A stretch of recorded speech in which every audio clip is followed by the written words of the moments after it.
Welcome, everyone. We thank you for being here today. I'm Danièle Bélanger, professor at Université Laval, Department of Geography.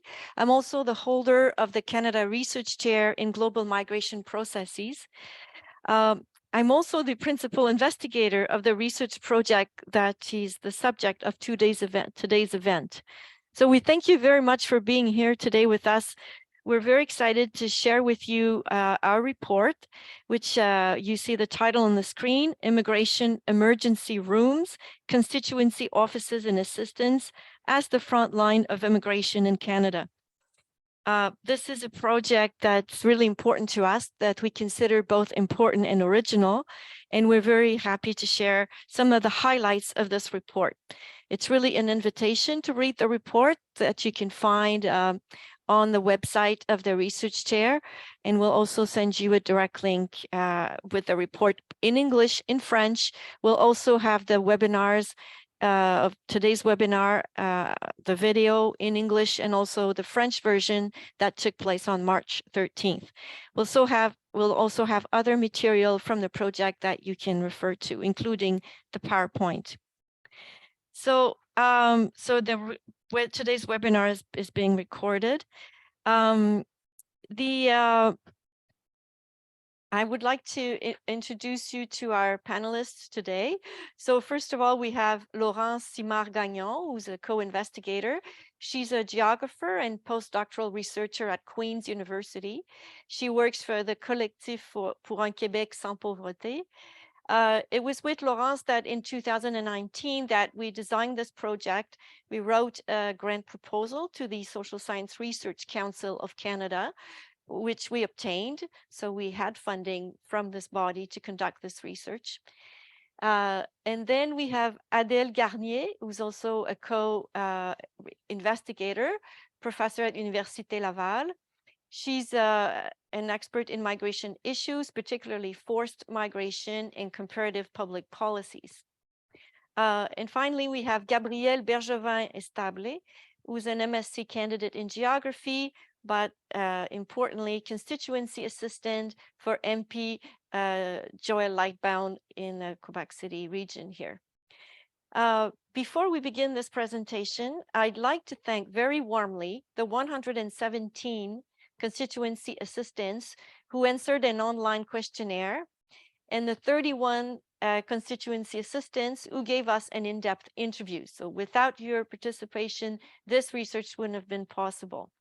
I also thank all the collaborators from this project, Mireille Lajoie, Eleonore Thibault, Michaela Biron, who were our research assistants, Juan Perdomo, who did the graphics design of the report, which you see on the screen, and Benoît Lalonde, who assisted us with quantitative data analysis, and Joseph-Antoine Côté, who's managing our webinar today. During the presentation, we invite you to post your questions, comments on the chat. They will be dealt with at the end. We'll have a discussion period in the last approximately 15 minutes of the presentation.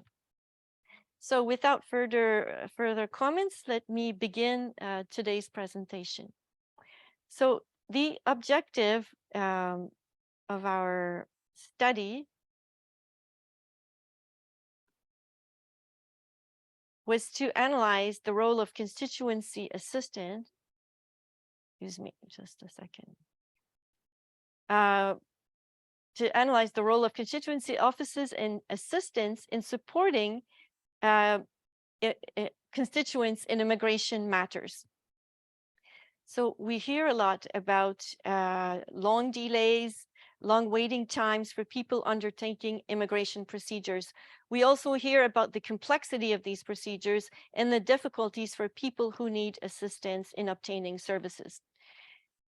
Previous research has documented the role of some of the actors involved in assisting people, including consultants, immigration lawyers, and community organizations. There remained one actor in the shadows that this research aims to bring to the forefront: constituency offices of federal MPs throughout Canada. So we're particularly interested in assistants who deal with these cases and who become sort of experts in immigration matters. Many offices across the country report that immigration is taking up the majority of their assistants' time, and that the time spent on these files is increasing every year, and the number of requests is also increasing. So it is really in this context that our objective was to analyze the role of constituency offices and assistants in supporting constituents in immigration matters.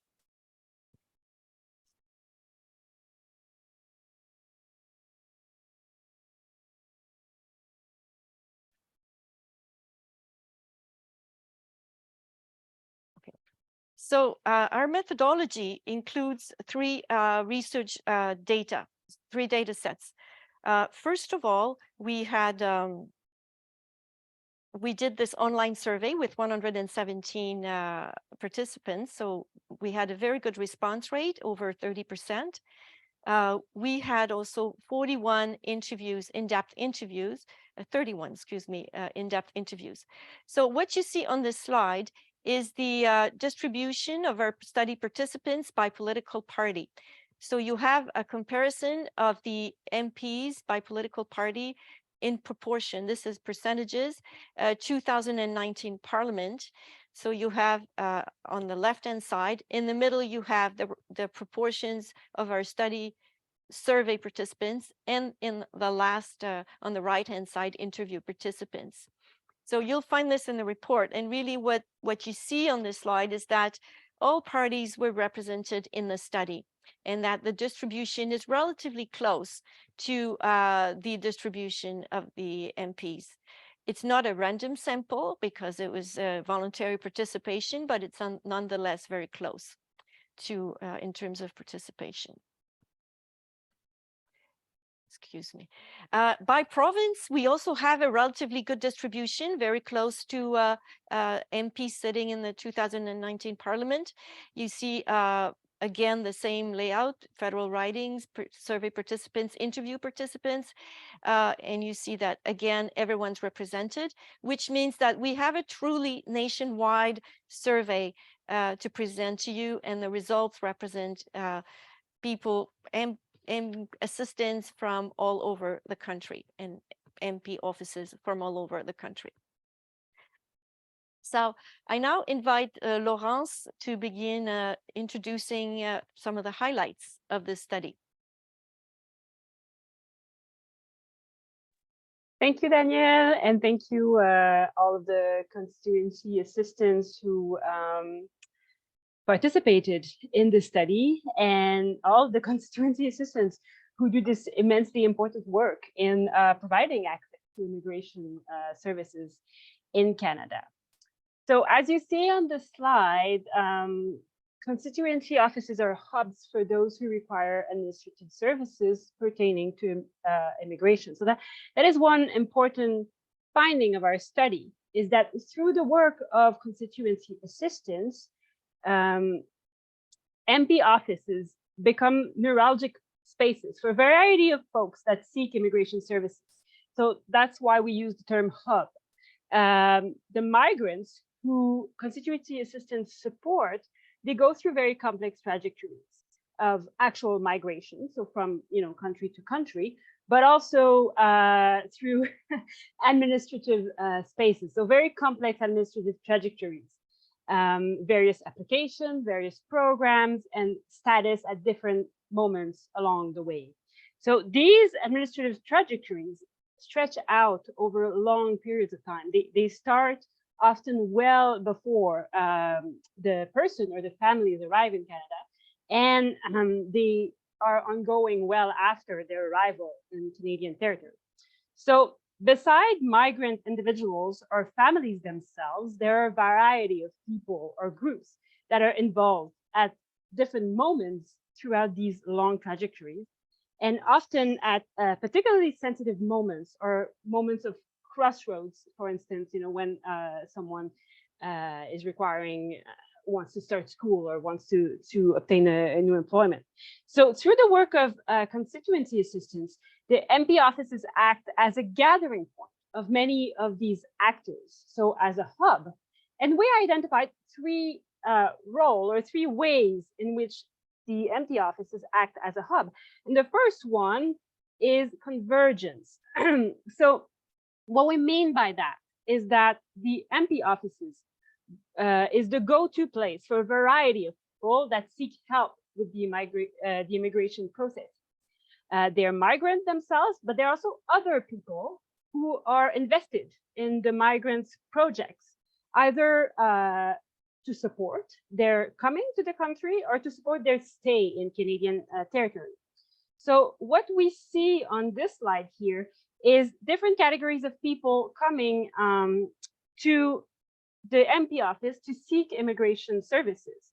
And in the questionnaire, we asked constituency assistants who came for help.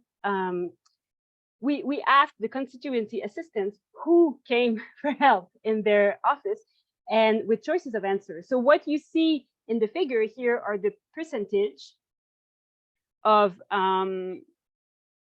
so the percentages are the percentage of office who answered yes for each category. So for example, sorry, it's not very clear how I said it, but for example, if you see the immigrant category, you see that for immigrant individuals, 88% of MP offices, so of respondents to the questionnaire, said that yes, individual immigrants came frequently or very frequently to their office seeking immigration help. So what this figure shows is that immigrants come to the vast majority of MP office throughout Canada to seek immigration help, but also non-immigrants, so individuals and families, so friends, colleagues, or people that are in relationship with immigrants themselves, but also paid resources, for instance, lawyers, and also community groups. So community groups to which the migrants themselves may turn when they're seeking some help with their establishment in the territory. Employers who seek some overseas help or who seek to make the stay of their employee more robust in Canada. Schools will often also come to the constituency office for help. Churches or religious groups that are often involved in family reunification. So what we see from this slide is that the migration trajectories are complex. They involve a variety of actors beyond the migrants themselves. And a great many of these actors converge at the MP office.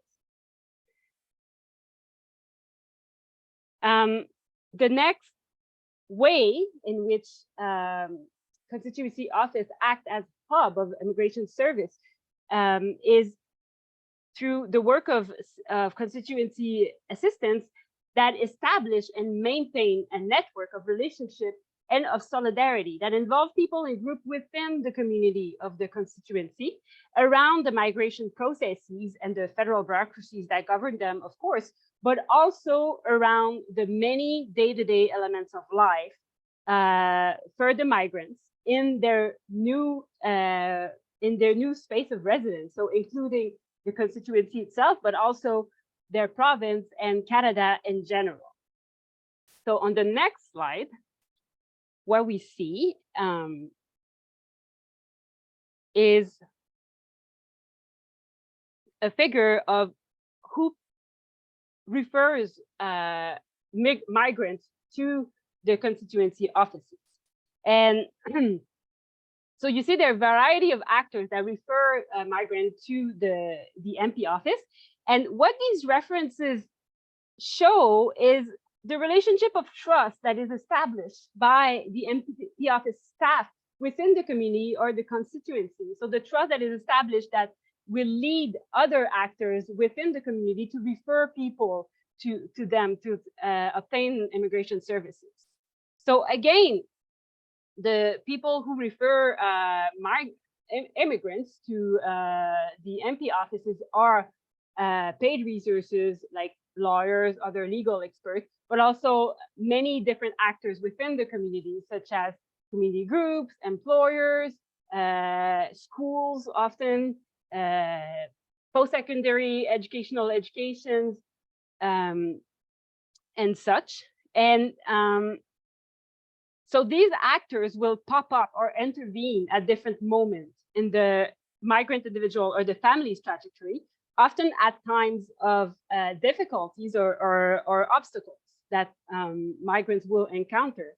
And in turn, through their work of supporting their residents with their migration project, the constituency assistants will mobilize these various actors and others to offer services that complement what they do from the MP's office.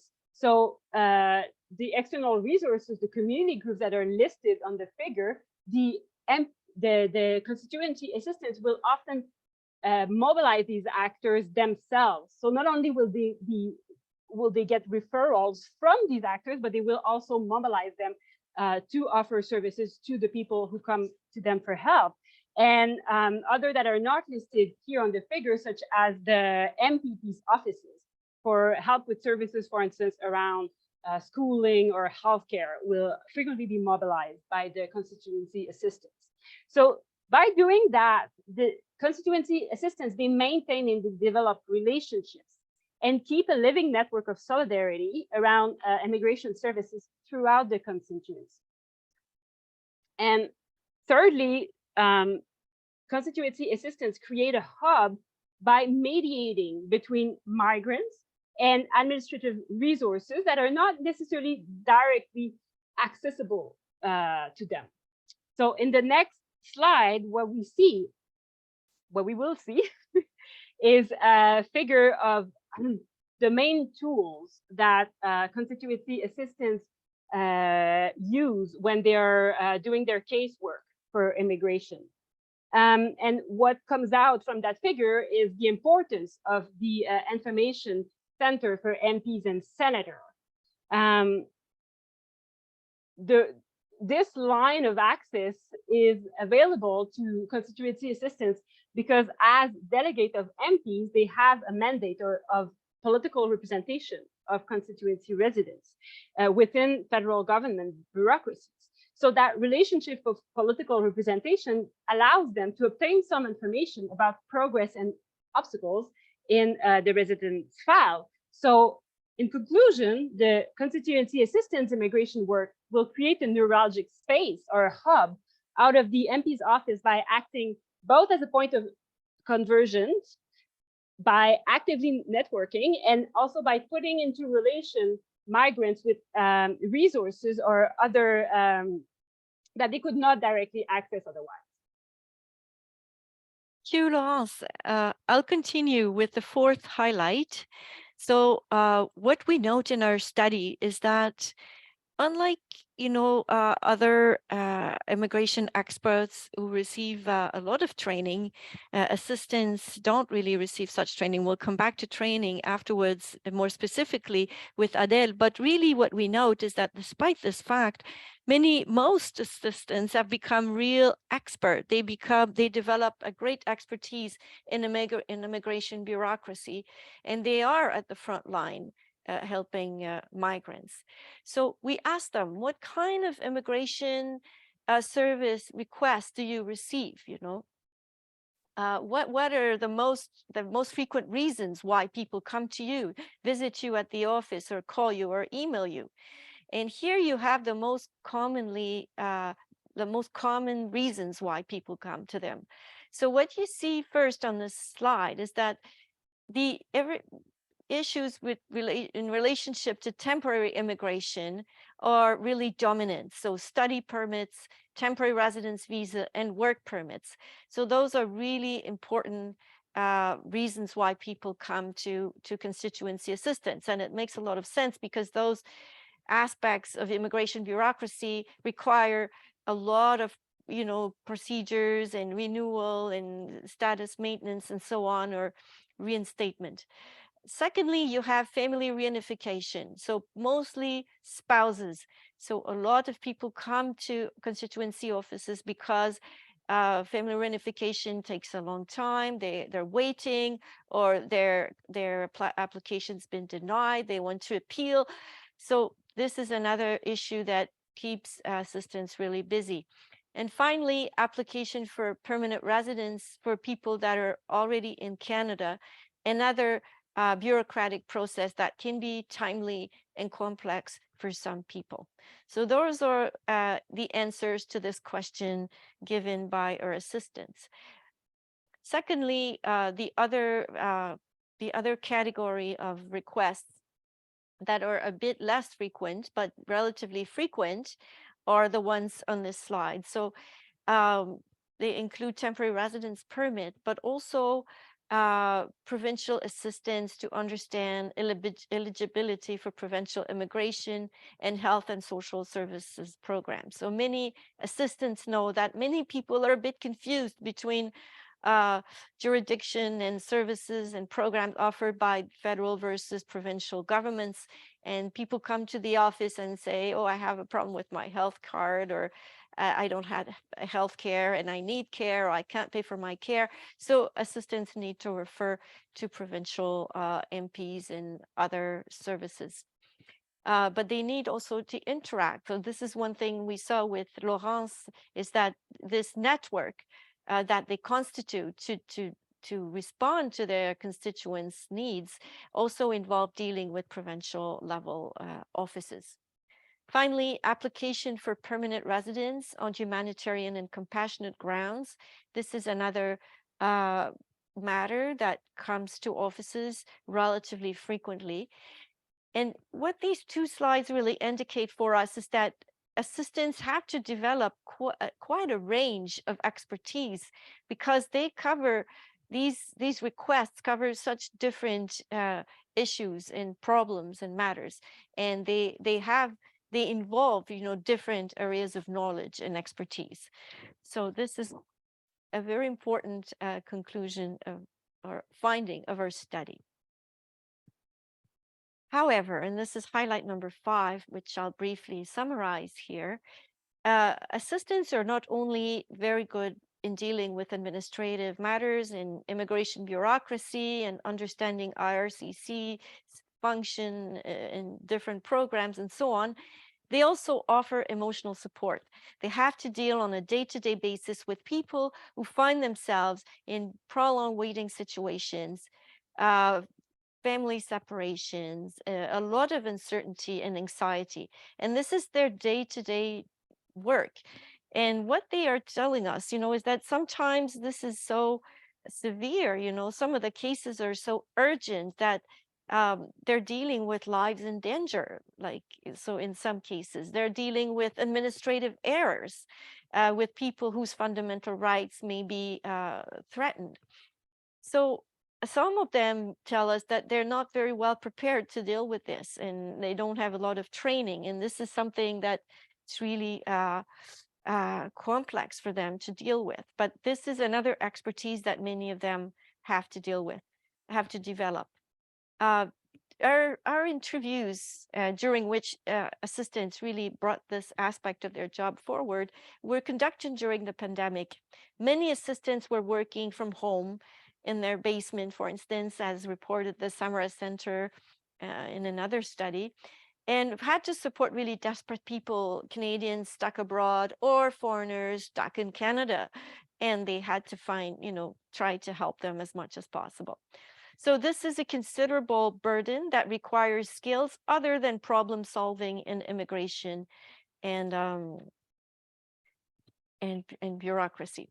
So this slide summarizes what the assistants judge as the most important qualities that assistants have. So empathy, listening skills, and problem solving ability. So those two are really the two dominant aspects. We also asked assistants how they perceive their mandate. And what's interesting here is the very wide range of perceptions of this mandate. Some of them, see themselves, the slide is coming in a second. If you see what those characters are saying, have damage control experts. And this is mostly in relationship to fraudulent consultants, and people have, dealt with, paid, and then things are not moving or not going in the direction expected, and they come to the office and the assistant has to sort of fix all of this. So a lot of assistants are talking about this issue of people being deceived by different people. Bureaucracy analysts, RCC liaison, problem solver, helper, advocate, navigator of government policies, mediator, and some of them also put forward their job as being, you know, I am a champion of social and administrative justice, and this is what I'm doing. And this is what the two quotes here on the slide really convey. You know, one person says, I provide nonpartisan, compassionate, and caring support to constituents. I aim to be really good and give a really fast response. When answering the phone, people are like, wow, there's a person on the phone. That's something that really came across as this, you know, in person or on the phone service, no labyrinth, you know, with automatic message. And finally, I'm more than a liaison with RCC. I'm a problem solver. I can't just sit quiet here. So I pass it on to Adèle. Thank you very much. And so, as Danielle said, constituency assistants are real experts on the front lines. But what about their training? And the thing is, a huge amount of the training that they receive is what we call self-training in a complex administrative and legal field. In fact, the majority of constituency assistants in our survey had no prior knowledge of immigration at the beginning of their mandate. So what we found in terms of their training is that about a third of constituency assistants had been involved in political parties. About a third had social science studies at university, a bit less law and social work as well. And a fifth had worked in the community. And we also found that quite a proportion, but not the majority of them, had either worked in immigration or with immigrants, which in the Canadian context, of course, is quite frequent. But there is no specific training to become a constituency assistant. And very much at times when we asked about training, assistants in the interviews were quite baffled or say, what training? I have no training. So there was some short training that was offered by IRCC and also Parliament that was done by assistants, but only a third or 35%, a bit more of a third of assistants said that they were satisfied with this training and would have liked to have more training. And in relation to the emotional work that assistants were doing that Danielle mentioned, said that they were also in demand of psychological training to deal with the very difficult emotional situations in which they sometimes found themselves. They also learned on the job, of course. So what about the learning on job? What we heard is that learning on job occurs through dealing with a lot of variety of cases, very different cases. Also, if they had the chance to be trained by more senior colleagues, that was a very important part of their training. They did a lot of self-directed training with online networks, online research. They also tapped into their own networks of immigration experts. And if they could, some said that the most efficient training they could have was talking with IRCC caseworkers about reasons for refusals of particular visas, etc., to people. Really, one of other issue in regards to training is retention issues, of course, because constituency assistants work is generally linked to the mandate of the MPs. So if there is frequent turnover of the MPs, that means a very short possibility for sometimes for constituency assistants to learn on the job. I'm now going to turn to a topic that Danielle has hinted at as well, which is COVID. So as we said, our research is a COVID project, and 3/4 of our respondents say that they worked at change during COVID. So this aligns with the study with the Simard Center on Democracy, who asked MPs about change in their work, said 80%, so 3/4, and an increase of work generally.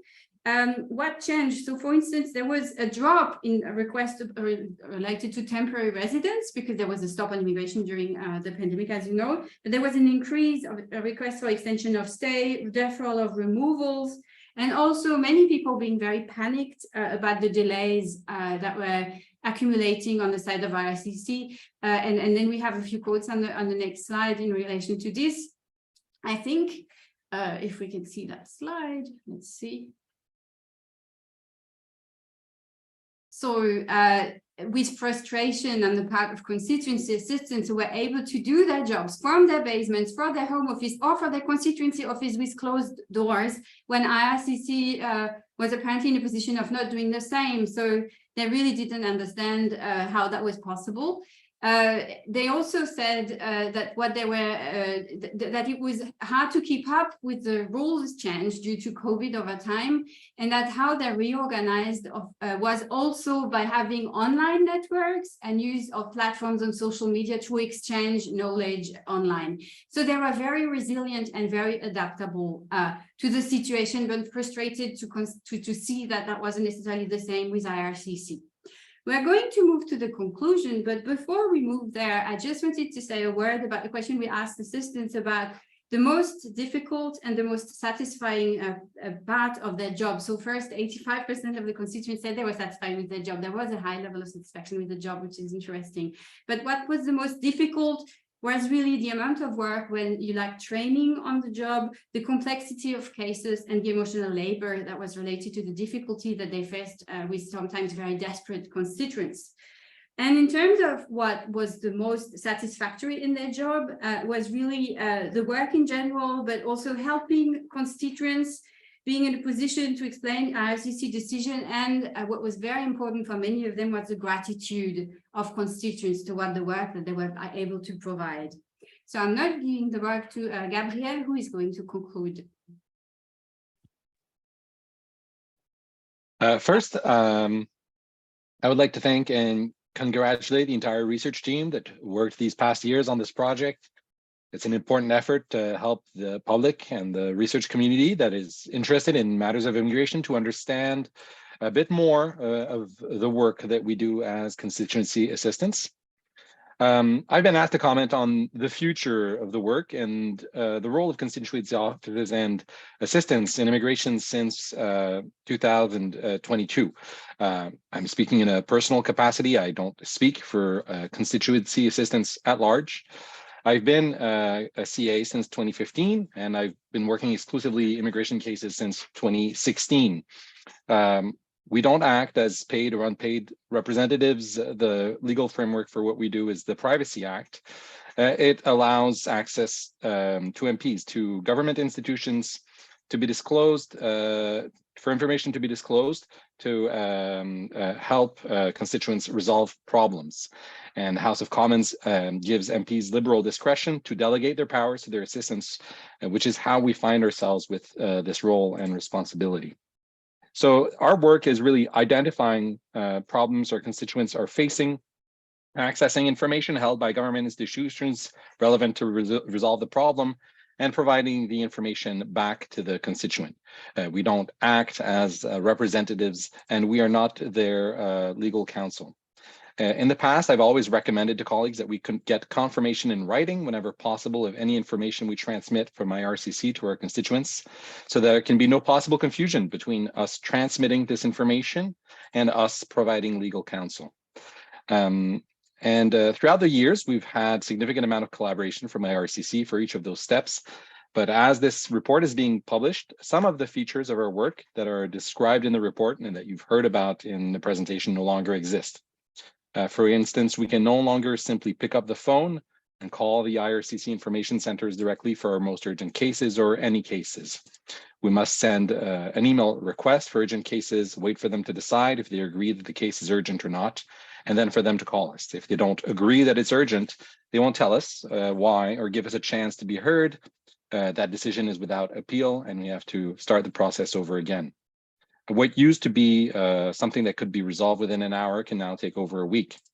We can no longer send information requests by email to be responded to by email, nor obtain case-specific information over email, only over the phone. And all our phone calls are now made through scheduling. It's no longer simply possible to call IRCC directly. Notably, a lot of our work is dealing with unclear or unpublished IRCC policy that can affect large swaths of our casework, and getting written confirmation for all of those issues used to be very useful. So this new state of affairs is the result of changes introduced in the tail end of 2022 as a response to problems the Ministerial Center for MPs and Senators had been experiencing since the 2021 election. These changes basically are ceasing all exchanges of responses by email, providing access to calls only on an appointment basis with limited appointment slots. The appointment platform was developed by Deloitte, if I'm not mistaken, and adapted from a Salesforce framework. New appointments used to be made available very early in the morning, forcing people to log in, sometimes outside of their regular work hours, to be able to get appointments. Now, however, new appointment slots are being made available at a later time in the day, so it's more convenient within regular work hours. We do have some new accesses to help constituents add documents to their applications through an automated process. However, we don't always receive confirmation of receipt when it's done. So if we practice due diligence, we still need to take time off of our next call to follow up and to make sure it worked. It's not simply resolved through email. Amongst my colleagues, there is a variety of reactions to this new approach and these changes. For instance, some offices have little to no personnel who had worked immigration cases prior to the 2021 election, and they therefore have no frame of reference for a functioning access to information for MP offices. To them, all of the changes introduced in 2022 seem vast improvements on the situation of the previous year, not a new paradigm that is significantly different to a functioning one in the previous decade. Some offices found their way to work with this new structure and have adapted and are rather happy and functional. A colleague explained to me that in their office to do it, they had to change the work hours and the job description of the entire constituency office work team. One person had to start early to find appointment slots at that time, which is no longer required, and assign slots to staff. Some of the sought after slots for appointments would be simultaneous. So colleagues who did not used to do immigration casework had to start doing it, and other tasks had to be reassigned to even out the workloads. So this is diminishing the possibility of having the same specialization of an assistant entirely dedicated to immigration casework as before. These are important workplace changes that can affect our work deeply down the line. All of the impacts remain to be seen. As for our office, we found that this new system represents limited access, accompanied by an increased solicitation from constituents, and we've had to be more severe with our triage practices. So we sometimes have a first impression of a case, whether it's urgent or isn't, but that first impression isn't always correct. We used to try to have a point of contact with IRCC very rapidly to confirm key information, help us identify a degree of priority. Now we have to do more triage on face value before we can even talk to IRCC to identify a case as potentially urgent or problematic. And those we don't triage as urgent, we know might become urgent by the time we do get to talk to IRCC about them. I used to tell constituents that they should have come to us earlier. It would have been easier for us to prevent a problem than to solve it. Now we can't do that much prevention. We have to work only on the most urgent cases as we have time slots with IRCC made available. As we're doing more of this kind of triage, we know full well that a case that we find to be low priority may actually have an unnoticed issue that did not present at face value, and we will not identify the problem sometimes before it's become too late. These are hard choices to make without a proper, full, and direct access to the information we need to do our work. These changes to a service we need to do our work and that we are the only ones to use were made without consulting us first. We've yet to measure the full impacts, negative and positive, of these changes. So this is something to keep an eye on and to follow up on. So other than going to their MP's office, what are the options for people? We can give them information about their case, about different things, relevant information held by IRCC. We can help them navigate the website, download, print, and scan documents.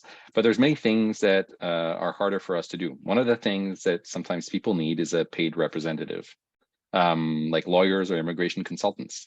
Sometimes people ask us why people turn to MP's assistants and not just hire a lawyer. So not every representative takes on every kind of immigration case. Many only do economic immigration cases. Some don't do humanitarian, compassionate, or temporary resident permit applications. Some don't work refugee hearings. Some don't go to federal court. And like us, they're already, for the most part, overloaded with cases. We have to answer all of our constituents. We can't just decide that we don't do a certain type of case. Our services are public and free. So there's a lot of access to us. We're in situations where it's harder to access a lawyer. Paid representatives are usually free, they're paid. Very few take on pro bono cases, not many accept legal aid mandates. Those who do, however, I tip my hat to you. I bow low. This can change everything in the life of a migrant, and we've seen it happen. Thank you. But even then, many of our constituents aren't eligible for legal aid, either because they don't meet the financial requirements, sometimes because they don't consider the costs of taking care of their family members who are overseas, or sometimes because the mandate, even if they do meet the financial requirements, it just isn't covered by legal aid in Quebec, such as all temporary resident applications and refusals, temporary resident permit applications, pre-removal risk assessments, and so on. So if you're on social aid or earning minimum wage and you have to pay thousands of dollars in legal fees to get proper representation on your case, it's really difficult. More recently, Quebec's legal aid redid its website, and it just simply stopped mentioning that it's possible to get legal aid coverage for immigration cases. So they still offer the service, but consulting their website, you would never know it. Since then, we've been seeing more and more self-represented refugee claimants, refused refugee claimants in our office, who had no idea they could have been represented on a legal aid mandate. Finally, even when you're eligible for legal aid, it can take weeks for legal aid to confirm to a private practice lawyer that their client is eligible. Lawyers either take a risk or they ask for a deposit as a guarantee. So many people will panic because they don't see how they can muster up the large sums of money rapidly enough for their applications to go through and on time. In our city, in Quebec City, there's no immigration lawyers on the staff at the legal aid office. So the only option is private practice lawyers who take on legal aid mandates. And those are few and far between, and they're overworked and they're underpaid. As for immigration consultants, they're completely outside of the legal aid structure, and they can't take cases to federal court. And due to more recent changes in the oversight of their profession, only some are licensed to appear before immigration tribunals. So we often insist, too, that our constituents ideally should be represented and not represent themselves. And we try to help them to find paid representatives, but it doesn't always work. Sometimes we just need to give them a better access to information so that they can better represent themselves. And most of the issues affecting access to legal representations are under the provincial administration. So neither us nor our employers have any power over that. Of course, we refer people to community groups, social workers, other public services, federal and provincial, and we often act as caseworkers to follow up on all of the work that's being done by other agencies as well, to make sure that our constituents are getting all the services they need elsewhere. So in our office, we see all of these services as complementary. Despite the recent changes, MP's offices still have a greater access to information than most paid representatives and community workers. And even when we refer elsewhere, the cases often loop back to us for spot checks on the application process or specific questions. Certain things can only be done by competent paid representatives, and some are best done by them. And we help our constituents get access to them as well. The conditions to carry out our work may have been changed by IRCC, but the needs of our constituents haven't. And we're all learning how to move forward together to best help them. And we're measuring all of the impacts of these recent changes still. Thank you. Thank you very much, Gabrielle, for concluding seminars with perspectives on the work now post our study and probably the future years, and highlighting really the very important work that the constituency assistants do and continue to do in this changing regulatory framework, really. So now it's time for the Q&A. So because we are a webinar, the way to ask questions is to ask your questions in the Q&A, so not in the chat, but in the Q&A function. Then we are able to see the questions or the comments if, as a constituency assistant, you would like to anonymously or just identifying yourself, if you would like to share your experience. At the moment, we do not have any questions. So I'm going to give the word to Danièle, who is going to talk a little bit about another source of data that we had for the study. And she's going to talk about this as a complement to our interviews and survey. Thank you very much. Thank you, Adèle. As I speak, I encourage you to send us comments and questions. And if not today, you could do it afterwards as well by email, of course. So I'd just like to complement this presentation, telling you briefly about another data set that we had. Laurence applied for access to information data and to IRCC. And what we obtained are the total calls and emails sent by each of the constituency offices in Canada in 2018-19 to the Information Center for Members of Parliament and Senators. So the main resource that we just described in this presentation and that Gabrielle was telling you about the recent changes. So we have really interesting information and it's detailed. So what we have is why are assistants calling? So we know whether it's to get information, to obtain reasons for refusal, or because they have made an administrative reconsideration. So we have all this information. We also know why they called. Is it because of what category, immigration category did they call for? So is it temporary immigration, family, economic, humanitarian? So we have all this information, and what we did is a big quantitative analysis in trying to understand why does some offices call a lot and some offices call less, fewer calls, because there's a wide range in the volume of calls. Some offices will have made, a 10 per month, and other will be like few hundred per month. And over the 13 months of observation that we have, there will be a few dozens from a few thousand. So we're trying to understand what are the determinants of this variety. And we did a quantitative analysis that takes into account the characteristics of the MP, of course, political party, immigrant origin of the MP, and whether the MP is a man or woman. We also looked at constituency characteristics, social demographics, so percentage of immigrants, socio-economic profile, and location. And the main result of all of this is that all of this being equal, what matters the most at the end of the day is whether there's a high proportion of immigrant in the riding or not. This may seem obvious, but it's really interesting because Canada is really an interesting case, if we look at the rest of the world, because that means that regardless of the MP in the riding, people who need immigration services, if there are a lot of immigrants, they do get services. And this constituency, the assistants will lodge a larger number of calls if there are a lot of immigrants, all other things being equal. So that means regardless of the other characteristics I've just mentioned. So this will be published in a paper, and we'll put it up on that page where you find the report, so you can also look at this interesting and complementary analysis. I turn it back to Adèle. Thank you very much, Danièle. And so in the meantime, we are having two first questions by one participant that I'm going to ask to Gabrielle because he might have been confronted with the same issues. The first question is the fact that IRCC requests from participants to deposit documents on online accounts where the participants are, the constituents, the person who need help often get locked out of it. So the question is what to do in that case. And the other that the person is noticing is that it's becoming harder and harder to get online appointment because they get filled very, very quickly. And so what we can do about this, if you miss an appointment, it's very difficult to find another one, also because of the time differences across the country. I don't know how would you like to react to this, Gabrielle? Yes. So One of the trends that we're seeing with IRCC is all things automation, digitization. They want people to submit their applications online.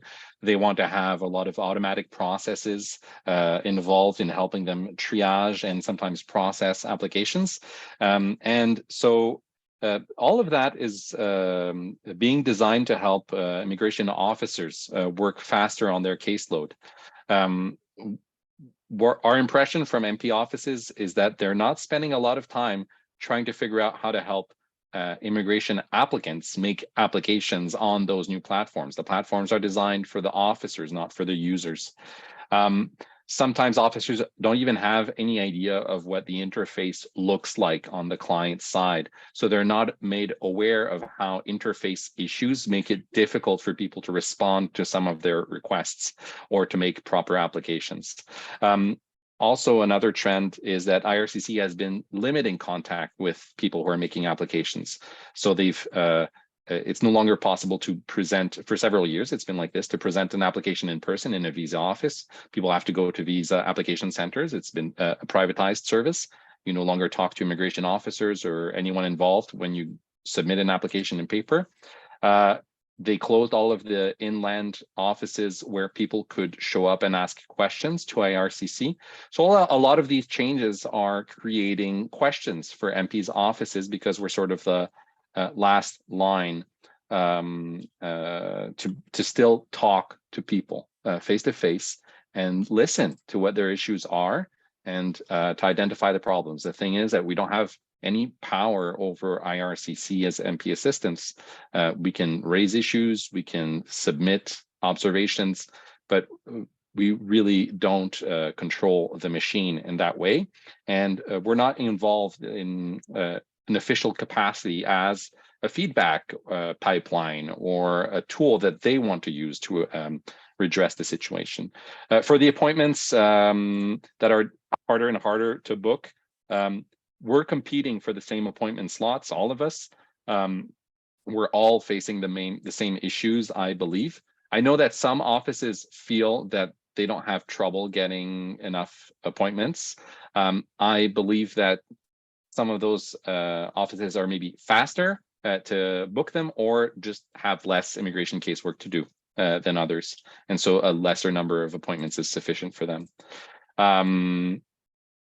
There's further comments. I'll let you, Adele, review the next questions. Yeah, thank you. So it's just several people reacting to this, and one person, constituency assistant, is said the new appointment system is his biggest frustration in 11 years as a constituency assistant. It is very, very difficult to have appointment, especially in Western offices, in Western part of the country. And then another one say they have a regional IRCC office in their constituency and they never return their call for assistance or information. So it appears to be a very frustrating situation for several constituency assistants here in the office. Another person, I think it was the first participant, said constituents are being, it's almost impossible for constituents to actually call on general line to check on the application, and because they can't get in touch with IRCC, that's why they come to constituency offices. A slide that we show in other presentations with Danielle is that 75% of people who reach to IRCC are unable to actually ever reach anyone. And that's data from 2019.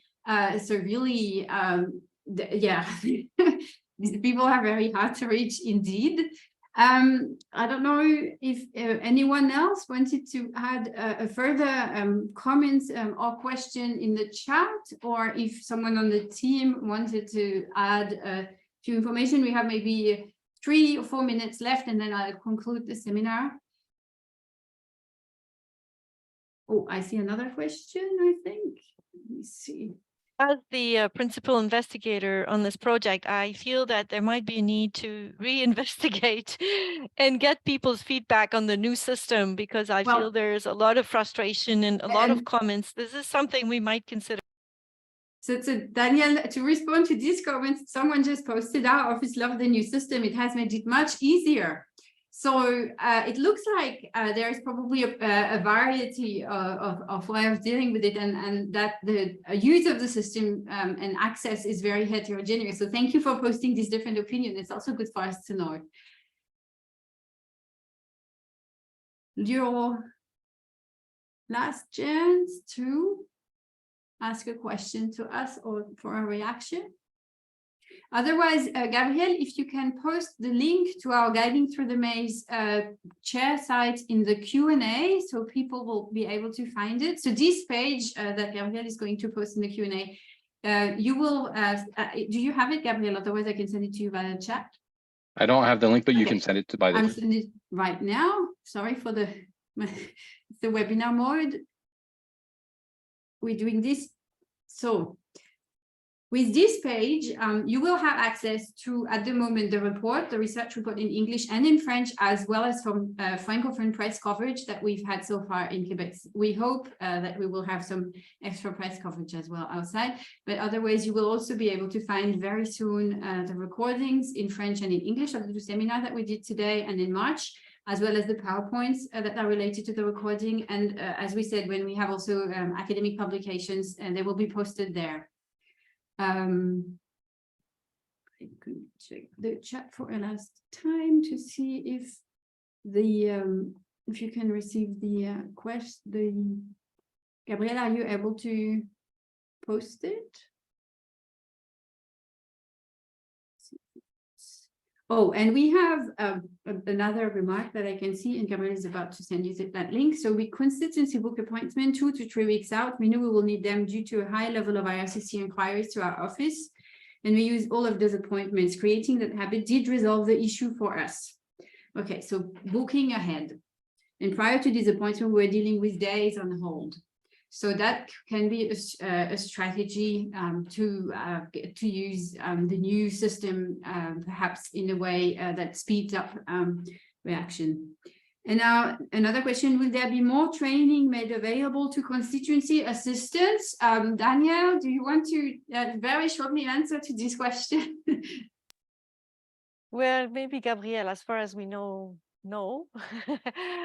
No comprehensive or general training for all assistants, but this is something we will certainly relay to the House of Commons, and we'll really try to give a voice to all the assistants who've conveyed to us their desire to get better training, and we'll share these results so with the people who could perhaps make a difference in the future.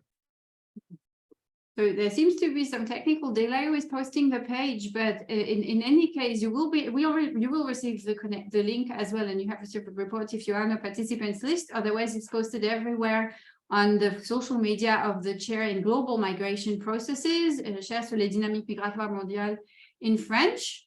Let's see if it works. Okay, I can see there is a lag in posting the information. If it's not landing in the chat, it will be available, be made available quite soon. But I think it is time for us to thank you very much for your attendance and your participation in this webinar. Thank you again, of course, to all the constituency assistants who have answered our questions and answered to our survey. That was absolutely essential for us to understand work that is still very misunderstood, I think, as much by public servants as by the general public sometimes, and also the network of immigration services. I would like to thank all the team, starting with Danièle as the principal investigator, Danièle Bélanger, Laurence Simard-Gagnon, and Gabrielle Estable here, as well as all the students and also the graphic design person, Juan Pedroso, who have helped us with this report. And thank you, and we wish that our work can continue and that you can read our future publication in the future. Thank you very much.